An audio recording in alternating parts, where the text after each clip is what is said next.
I'm Edward Otto Zielke, and let's queer up trans rights. Scouting America reaffirms trans youth welcome amid Hegseth claims of policy shift. Scouting America says transgender youth remain welcome in its programs, despite claims from Defense Secretary Pete Hegseth that membership rules would change. On Friday, the organization pushed back after Hegseth said in a social media video that Scouting America would, quote, modify its policy to make clear that membership would be based solely on the biological sex at birth and not gender identity, end quote. He also said biological boys and girls will not be permitted to occupy or share intimate spaces together, such as toilets, showers, and tents, and criticized the group for welcoming the, quote, destructive myth of gender fluidity and transgenderism to infiltrate their membership, end quote. Scouting America's leadership directly contradicted those remarks. President and CEO Roger Crone told the Associated Press, quote, we have transgender people in our program and will have transgender people in our program going forward, end quote.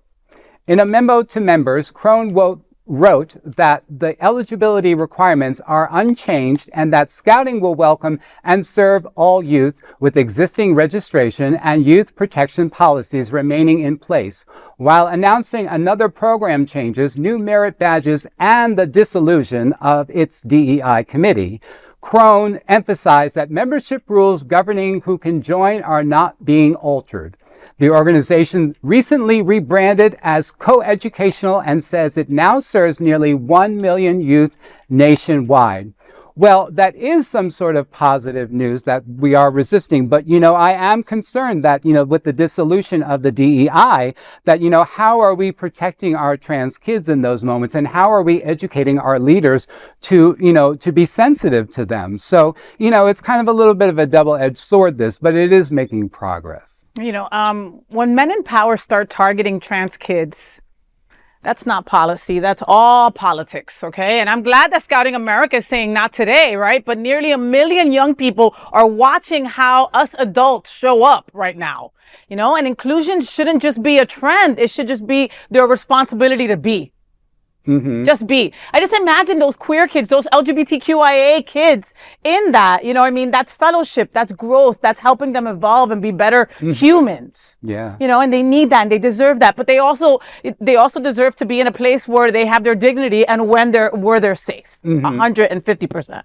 So, might be a step in the right direction, but even the name kind of doesn't make me feel good. Scouting America kind of makes me feel creepy. Like when they told me not to sit on my uncle's lap, like that. Yeah. That's what it makes me feel like, Yeah, it does sound a little creepy to me. And, just the fact that, that they're at least trying to, make a step forward. They could roll over and kiss the ring and be like, really okay. Could. So it really is, to me, really amazing to see a group like this that is such has been well over hundreds of years in the country, operating. Yeah. So. Well, we'll keep you abreast of this story for sure. And there is no other queer nonprofit media platform like this in the entire world. Support our LGBTQ stories by sharing them and subscribing to Queer News Tonight.